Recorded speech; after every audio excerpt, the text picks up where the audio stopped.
putting the power of intuition to work for you. Now, I know stereotypically, we've been taught to believe that this is something that only women have, but that is not true at all. All humans have it, and today I'm going to be sharing how you can begin putting it to work for you.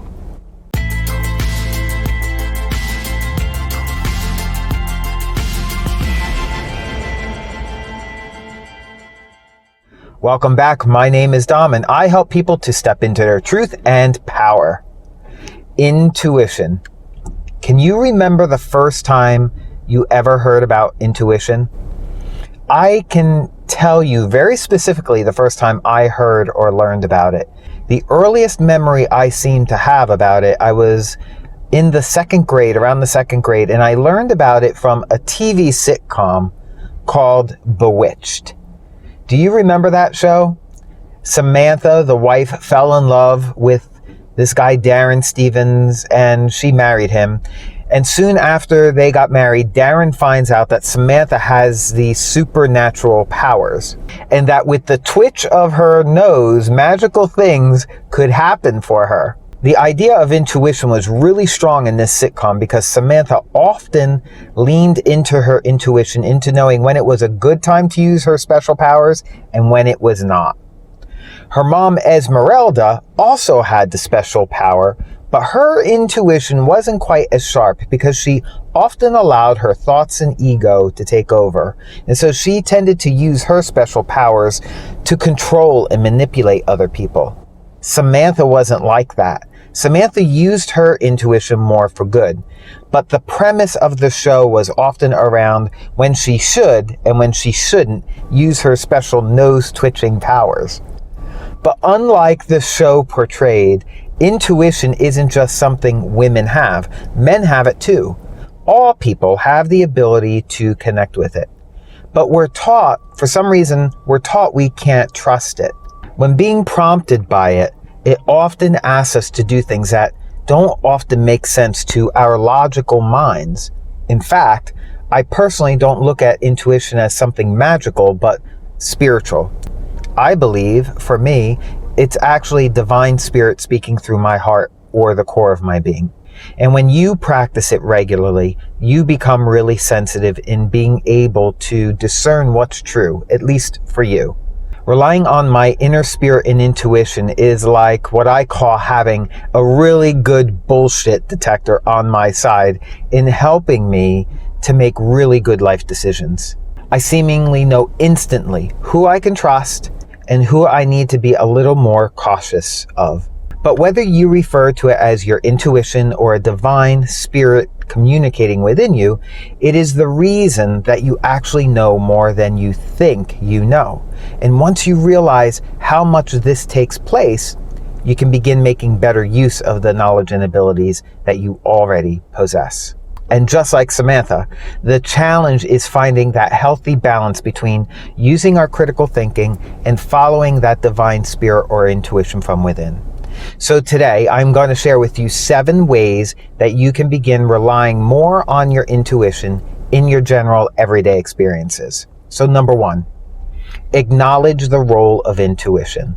It's interesting because cognitive science is actually proving more and more, it's giving more and more credit to the part that our inner hunches play in our thoughts and behaviors.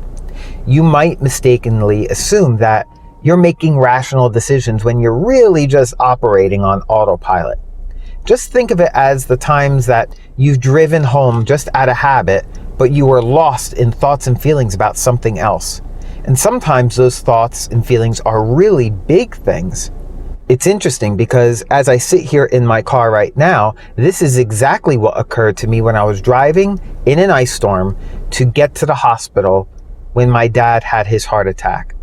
My mind was all on my dad, and thankfully, because it was Super Bowl Sunday evening, there were very few cars on the road. But despite, the roads being horrendously icy, I wasn't in fear at all, really, in driving on the icy roads because I was much more lost in my thoughts and feelings about my dad. Number 2, challenge gender stereotypes. Now, I touched on this briefly already, but even the experts are inconclusive about whether women have stronger intuitions than men. Many studies have suggested that women in general are more sensitive to emotional cues, but if we're challenged in controlling our emotions, whether we're men or women, we can also misunderstand or completely miss hearing from our intuition. Individuals, both men and women, vary widely in their ability. Number 3, look for connections. Our intuition is really good at making associations.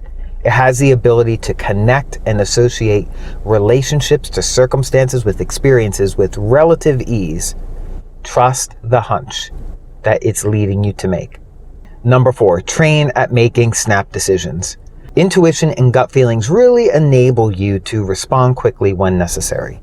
When the stakes are low, have some fun with this. Practice building up your confidence in using it by deciding on things really quickly and on the fly. Maybe like what to eat for dinner or what movie to watch.